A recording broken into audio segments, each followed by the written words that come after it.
Good morning mga ka-agri, welcome back to my channel. It's Sunday morning. Nandito ako sa aking lettuce kasi para mag-umpisa agahan ko yung aking paggawa dito dahil may farm din ako. So i-update ko lang kayo sa aking mga lettuce, hopefully for December harvest.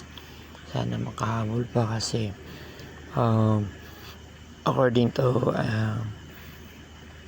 katanim na magmamahal ang lettuce this December kasi natamaan po ng bagyo ang Benguet na vegetable basket of the Philippines.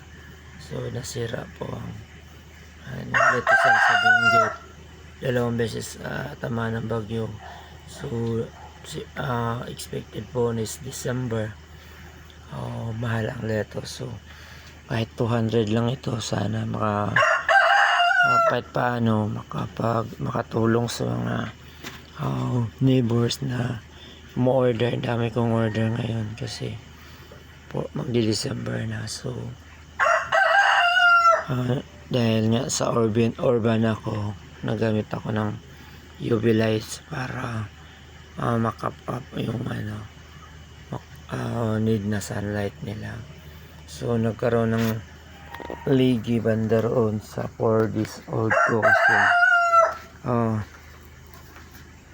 nadaanan tayo ng bagyo na sa Christine. So dahil nabasa ang mga ilaw, siya tuklap yung bubong, nagkaroon sila ng ligi na konti kasi isang gabi silang hindi na ilawan, pero naka-recover naman sila. So hopefully makapag-harvest tayo this December. Then meron tayong mga planong NFT. Tutuloy ko yung NFT kasi tinigil ko to gawa nung nasira yung insulation. So pinturahan ng ito para maganda tingnan. So sana magawa ko ito dahil yun ang motor gumagana pa. Then yung silalim ng reserve.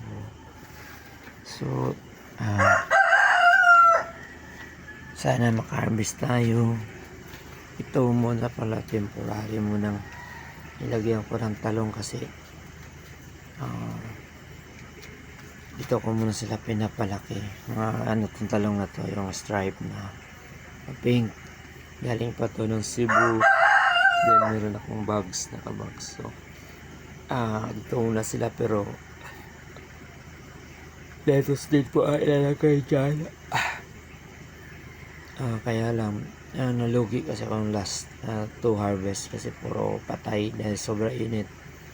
So nanghinayang naman ako sa nutrient, kaya ginamit ko muna sila sa talong. So maganda naman yung kanilang tubo. Maganda rin yung ang bilis ng tubo kasi sa hydroponics. Yan po. 1 week na lang. 1 week pa lang po ito. Ang bilis nila lumaki. So comparison between soil and hydroponics, napakabilis po lumaki ng pananim sa hydroponics kumpara sa lupa. So thank you, dito na lang ako. Thank you sa mga subscribers, followers. Tagal na akong hindi nakapag-upload. Ngayon mag-upload ako muli. Thank you very much. Don't forget to subscribe para maraming makapanood sa akin munting farming dito sa bahay. Thank you very much. Bye bye.